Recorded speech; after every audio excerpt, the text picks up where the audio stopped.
Hey guys, me Tammy Lowe, and I wanted to say just a couple things about how our thoughts can help or hurt us. And we could think logically about it and say, oh yeah, that makes sense. Sometimes it's harder to put into practice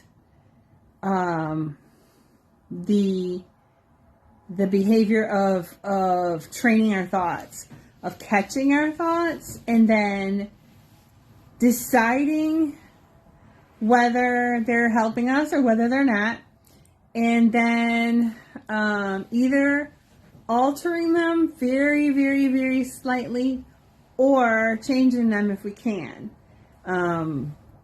So what I have learned is that our brains send up like 60,000 thoughts a day.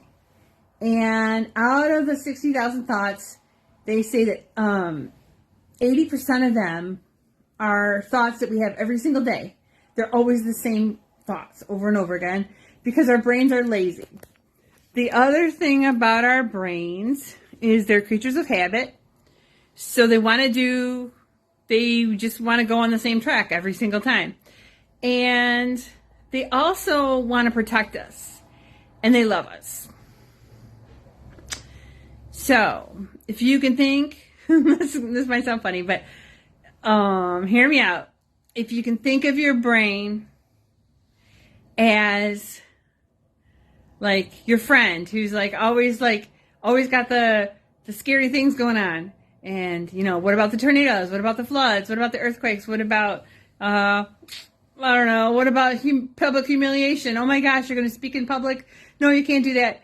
Our brains want to protect us, and they love us. And so they try to get us to do the same things over and over and over and over again because there's no risk involved in it. And there's nothing that can affect your safety when you're doing the same things over and over and over again. So that's why, if you try to make big changes, just suddenly out of the blue, sometimes you get so much resistance just inside your mind that you're maybe I'll do that next month, or maybe I'll do that next year, or you really want to do it, but you just can't for whatever reason, and it's usually because of your brain. I think I've mentioned before, I think I've put in the comments before that sometimes I've got days that I just can't. And I do work full time at home, so I have to do work anyway. But and the times when I'm not working, there are times I just can't, and I just want to stay in my bed. So what I'll do is I'll wear a bracelet that says it's a blue bracelet. And it's one of those "What would Jesus do" bracelets, but it's a bracelet that just says "Can I just ... And excuse me. What that reminds me is that the way to get around my brain trying to protect me because it loves me so much is to do just very super, super, super tiny things that don't alert my brain. So the very smallest changes that I could possibly do, that gets my brain not in crisis mode and panic mode and oh my gosh, what is she doing now? So an example would be the past couple years I have painted things. So instead of doing a quick, gather all the supplies together and get ready and then mask things off and then start painting, my brain says, oh my gosh, what is going on? That's too much to my brain. So what I can do is I can take just the tiniest little steps. So maybe I'm just watching TV. And during the commercial, I go grab a paintbrush or two and come and set it on the table.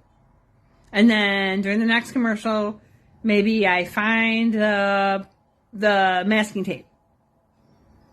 And then the next commercial, maybe I get a can of paint and just shake it up and set it down. But they're such small steps and such micro steps that my brain doesn't freak out. So we can do that with our thoughts too. We can go from, and we can question our thoughts too. So this is gonna be weird, but so with our thoughts, we can't go from, oh my gosh, it's a super terrible day and I hate everybody and everybody sucks, to, oh, it's glorious and it's beautiful and I'm Julia Andrews and everyone is sunshine and roses. We can't go from like one extreme all the way to the other, but we can just make a little progress. We could say, instead of, it's a terrible day, everything sucks and I hate everybody, you might even start with, it's a terrible day, everything sucks, and I hate most people. You know what I mean? Instead of like everybody, you just go to like most. It's just a tiny little change in the thought that can make a difference. So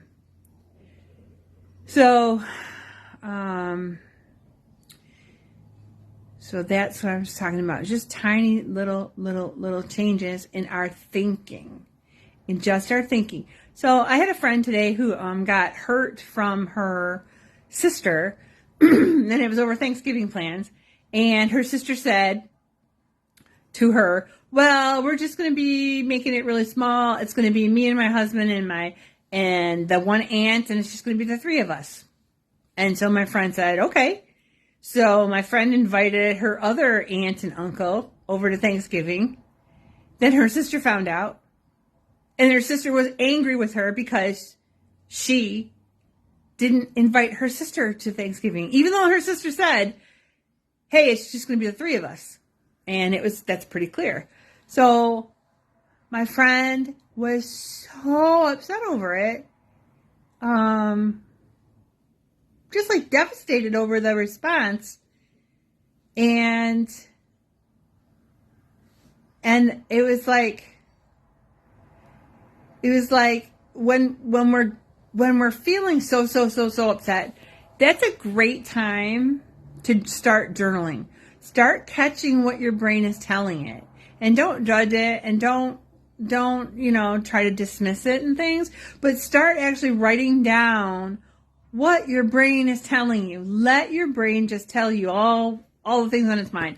This and that and this and that and this and that and this and that and this and that and this and that. So if she were able to journal, she would have journaled all her thoughts down. And she would have been able to look through and see what actually is facts. What are the facts? And then what were thoughts and feelings that she was having about the facts. And she could kind of dissect it a little bit. So as I spoke to her today, she still was really upset about it. It turns out her sister's 10 years older than her. And her sister has always acted this way. But for whatever reason, my friend couldn't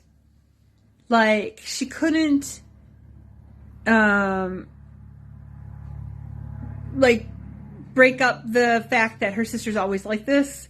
She couldn't not take it personally, even though her sister's always like this. And if what her sister had said would have come from a stranger, she would have been able to say, forget you. I don't need that. She could have dismissed it and not taken it personally. But because it came from somebody who she thought cared about her, and she took it personally. And it was like, but your sister said she didn't want anyone that was it. There's just the three of them, so you're off the hook. So if if we can catch what we're thinking, and our thoughts go by so fast. So fast. If you want to journal, people are like, how, they don't know how to journal. It's like, Dear Diary, today I had some Wheaties. Today I walked the dog. Today I folded the laundry. Like it's a list of the things that you did. I recommend that you do a journaling where you're just free forming. You're maybe set a timer. And maybe you got to set a timer for something really, really small. And again, your brain, who loves you and wants to protect you, doesn't want you hurt, doesn't want new things. Maybe you only set the timer for, 30 seconds. And just freeform, write whatever is in your head as you're thinking it, as fast as you can write. Just let the stuff come out. Maybe you have to write a specific word. Maybe you have to write about a particular incident. So, like, for example, my friend would write something like text from sister. And it was the text from the sister that triggered her into so much distress. Okay? So maybe you would write, maybe you just write your estranged child's name down. And then after you write their name down, you start just jotting down everything that comes in your mind about them, about whatever, about anything. And you just let your hand go, and you just write, and you just write, and you just write until your timer goes off. And like I said, if you start really small, your brain won't get all triggered to say, alert, alert, they're doing something, it's weird. So maybe you start with 30 seconds. Maybe you start with a minute. Maybe you start with 5 minutes. I wouldn't try to say, well, I'm just going to do this for an hour. I'm going to really focus on this for an hour, because it probably will get really hard really fast. Again, because your brain is like, oh, what are you doing? This is not cool. So I do recommend that you start journaling if you can, and you try to do it every day. And it doesn't have to be the same time every day, just whenever you get a second to do it. And then after you journal, start looking at what you wrote, if you can read it. Like, my writing is really bad, but if you can read it, start looking to see what you wrote. So look for these things. Look for facts. Facts are things that, like, if you were in court and there was like 12 jurors, they all would agree on the fact itself, okay? So, and then look for opinions, like the thought that you had about the fact, and then look for feelings. I was so angry. I felt humiliated. I felt embarrassed. How dare they would be the thought about an action. And then look at the feelings that you might write about, or consider the feelings that might come up as you're reviewing what your journal, and decide, do I want these feelings to continue? And if you want to start shifting the feelings, then you have to start shifting the thoughts themselves. Whatever the thoughts are about the event. And here's an example. Okay, a fact is, for example, would be, it's raining. Now, to a farmer with a drought, it's raining. He or she's glad for it, because it means their crops are not going to be ruined. But if it is a bride having an outdoor wedding, it's raining. That fact, to her thoughts about it are going to be very, very different than the farmer. So the fact is exactly a particular thing that has happened. And it's not even like so-and-so said such and such. It's like so-and-so said words. It's not even the words themselves. It's like so-and-so said words. That would be facts. And so then our thoughts about those facts, those events, the thing that happened, or the thing that was done, our thoughts are what we want to look at in particular. Because our thoughts are what we actually can control. we can modify those over time, just little by little, to help us feel in a different way. So I'm going to give you two examples with my own kids. One is my youngest son, who's 23. He, right before COVID, he had a girlfriend, and his girlfriend's mom and family were down in Arkansas. So right before the lockdowns, literally, it was like, I think it was like March 17th of 2020. He and his girlfriend drove down to Arkansas, moved down to Arkansas.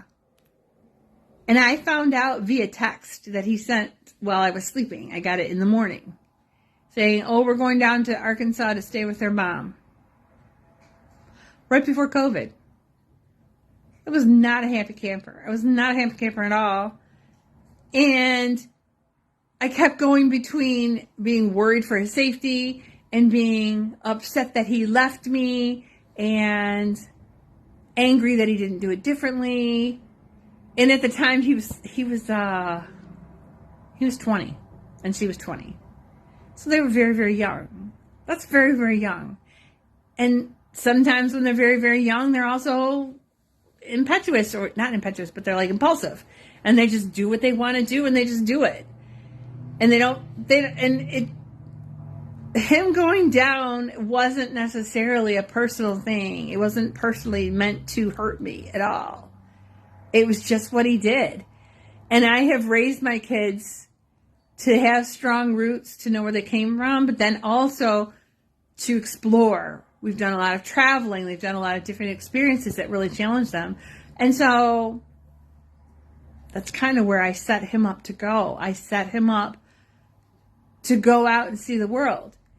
And now, next year in January, so his wife, so they came up a year later, got married, went back down again, and his wife was going to school to get a bachelor's degree. So she recently finished her bachelor's degree, and she got a job teaching English in Korea.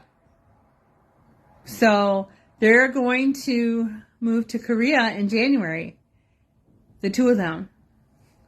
And I'm terrified. On the other hand, I try to remind myself. I try to let the terrified come out. I try to let my brain tell me everything that's going to go wrong and everything I've looked for and blah, blah, blah, blah, blah, blah, blah. And then I'd be like, okay, thank you for letting me. That's what I'll do. I'll say, thank you for letting me know. Thank you for being concerned for me. Thank you for being concerned for him. And I'll be like, oh, these are good points you're making, brain. Thank you. Maybe it's something I got to look into.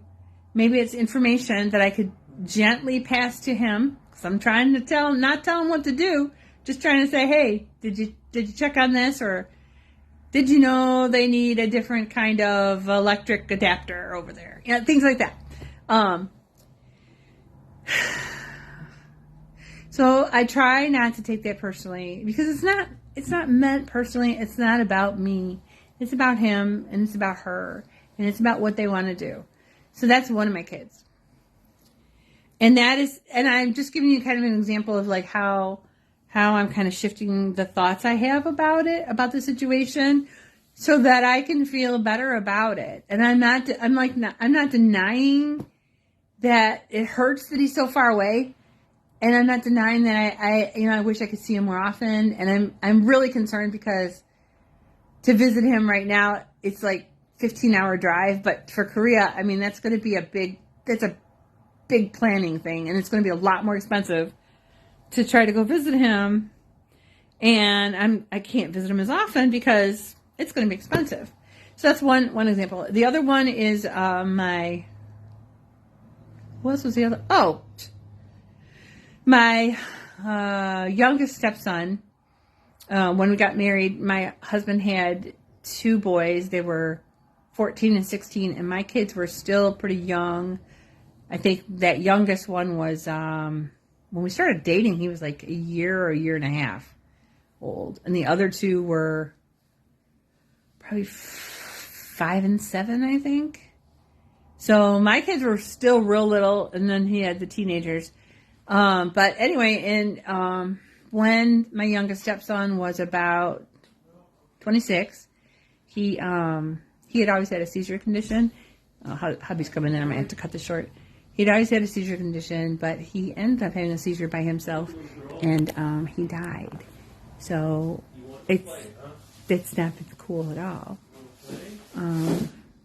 The bittersweet part is that, hi, I'm doing a live. I'll be just a second. You might want to plug your ears. I don't know. Cover your eyes. The real bittersweet part about it is that he needed a lot of assistance, like for living and making choices, things like that. But his best friend lives in California and was in a band. So his best friend had come into town. Well, it's hard to talk about, but his best friend had bought them plane tickets. So my stepson and for his best friend, for California.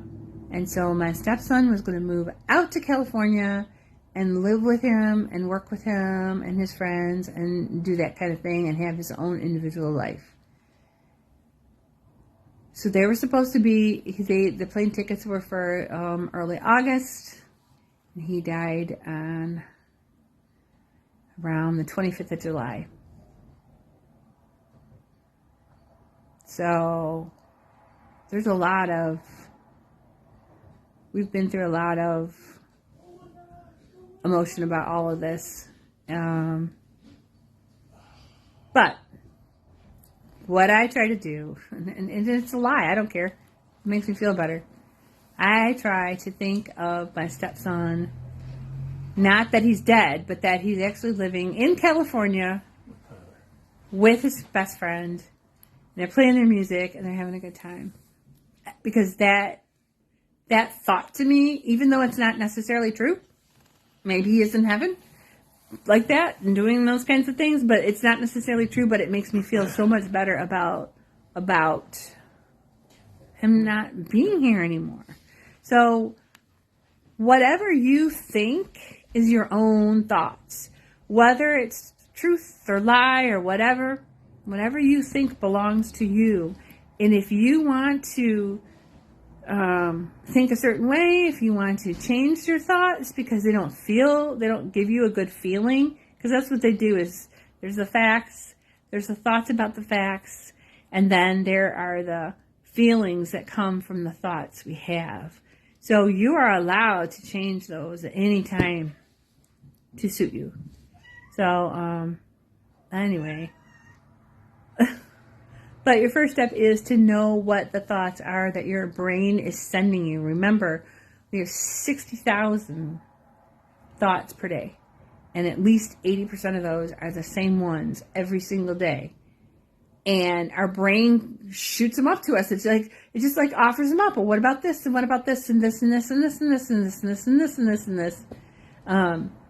Because it loves us and it's lazy. So just want to say that. And I hope that if you've been here for a while, maybe you have something to add to the comments. If you're new, maybe you've got some feedback to add to the comments. But anyway, that's my perspective. And I'm freezing, so that's why I've got this hoodie on. This beautiful warm jacket. All right. Bye, guys. Talk to you later.